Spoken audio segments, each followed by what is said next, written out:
Здравствуйте, мои хорошие! Сегодня буду плести браслет «Тройная спираль» и познакомлю вас с одинарным плоским узлом. Я взяла семеновскую пряжу.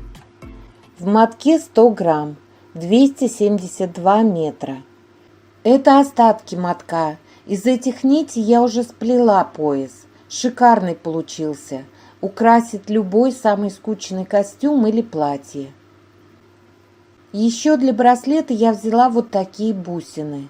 Сиреневые перламутровые двух размеров, покрупнее и помельче.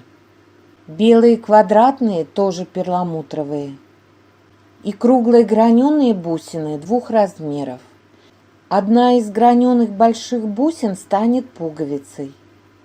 Понадобится 3 нити длиной 70 сантиметров и 3 нити длиной 2 метра.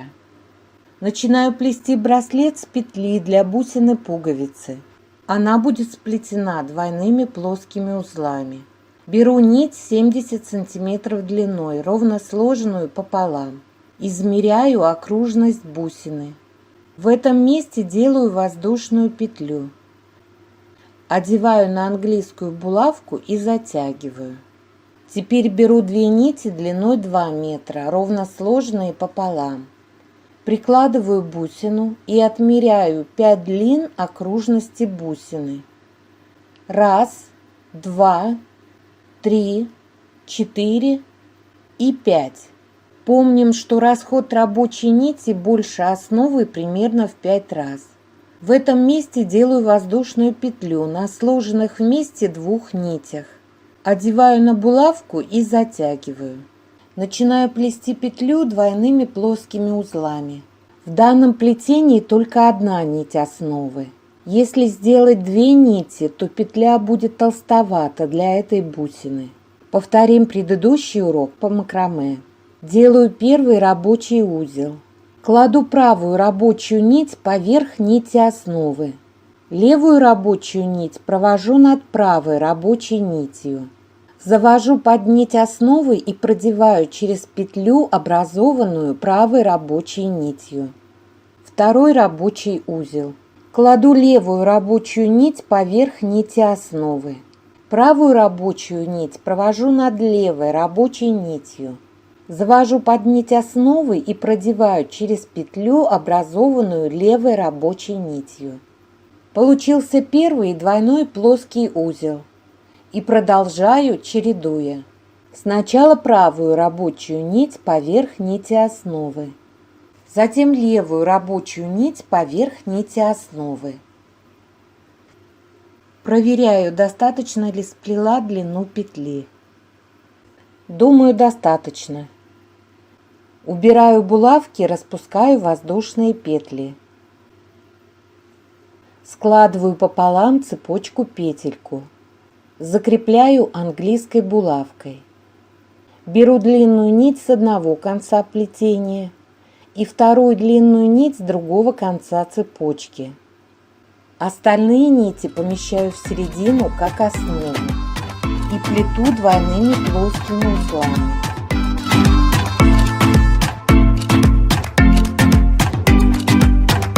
Когда сплела первый узел, подтягиваю нити основы.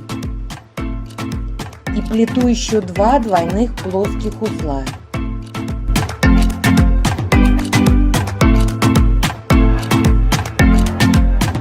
Далее буду плести 3 витые цепочки одинарными плоскими узлами. Разделю нити на 3 части так. По одной длинной и одной короткой по бокам. В середине 2 длинные. Добавлю еще 3 нити. Распределю их так. Беру короткую нить, сложенную пополам. Одну половинку кладу в боковую цепочку, вторую в среднюю. Аналогично распределяю вторую короткую нить. А половинки длинной нити кладу в боковые цепочки. Каждая из 3 цепочек должна состоять из 2 длинных и 2 коротких нитей. Начинаю с правой цепочки. Беру короткую нить. Посередине делаю воздушную петлю, одеваю на булавку. Аналогичные манипуляции проделываю с длинной нитью. и начинаю плести витую цепочку правосторонними плоскими узлами. Она плетется аналогично двойному плоскому узлу, но в цепочке все рабочие узлы идентичны. Если правая рабочая нить ложится поверх нити основы, то узел называется правосторонним плоским. Если же левая рабочая нить ложится на основу, то узел, соответственно, называется левосторонним. Сейчас я плету правосторонними плоскими узлами, и цепочка по спирали закручивается по часовой стрелке. А если плести левосторонними плоскими узлами, то цепочка будет закручиваться против часовой стрелки. Убираю английскую булавку и аккуратно распускаю воздушные петли. Половинку короткой нити кладу в середину, а половинку длинной нити в левую боковую цепочку. Беру последнюю короткую нить, посередине делаю воздушную петлю. Одеваю на английскую булавку. И плету левую цепочку правосторонними плоскими узлами.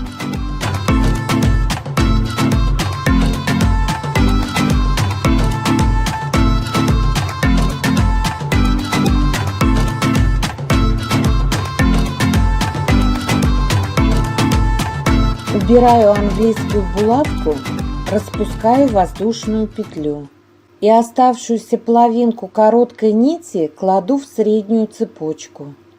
Начинаю плести третью цепочку. Заложила начало 3 витых цепочек. Продолжаю их плести. И далее буду украшать браслет бусинами. Одеваю бусины только на одну рабочую нить, хаотично по всей длине браслета. Украшайте браслет бусинами как вашей душе угодно, почаще или пореже, ярко или пастельно.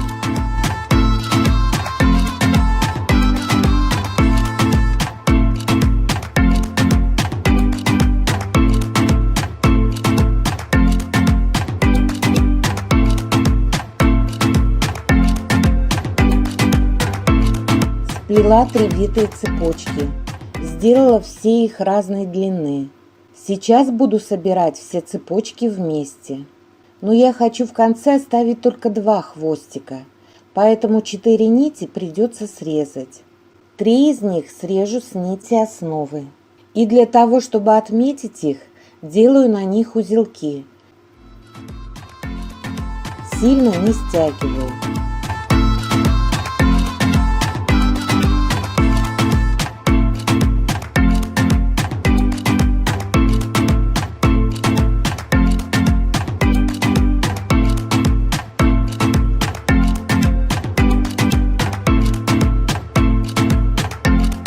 Перед тем, как собрать цепочки вместе, хочу их немного обвить между собой. Думаю, этот вариант будет интересен. Плету двойной плоский узел.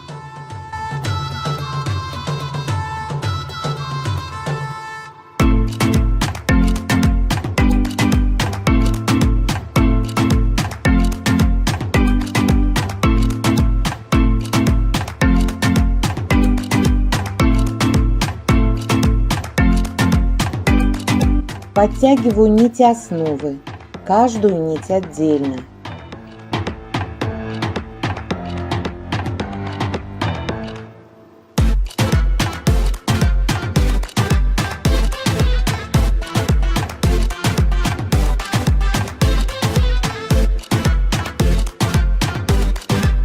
И плету еще один двойной плоский узел.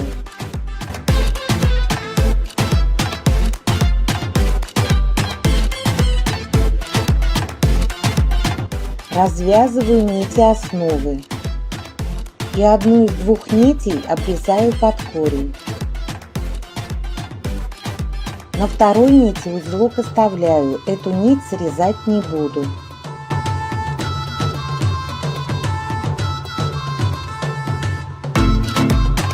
Аналогично обрезаю вторую нить.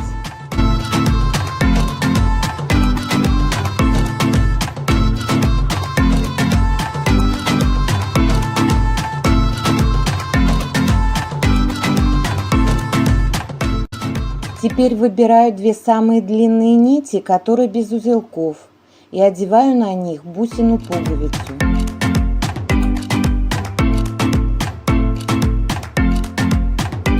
Завязываю простым узлом и затягиваю.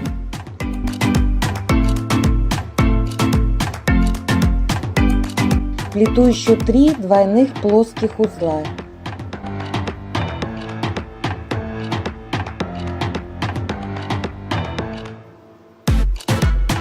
Подтягиваю нити основы. Две нити, на которых закреплена бусина-пуговица, помечаю узелком.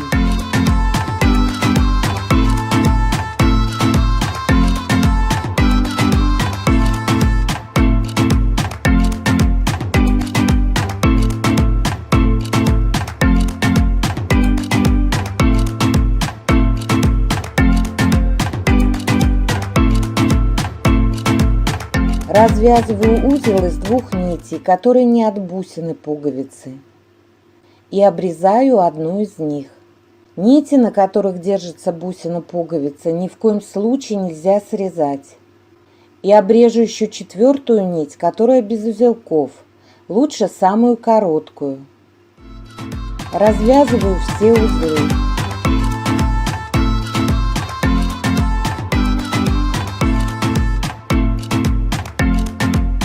Разделяю нити на 2 части и плету хвостики правосторонними плоскими узлами. Не забываю украшать хвостики бусинами.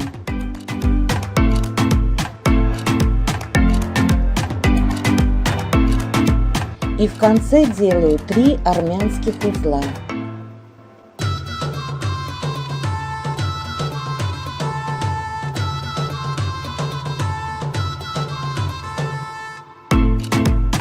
Обрезаю все лишнее.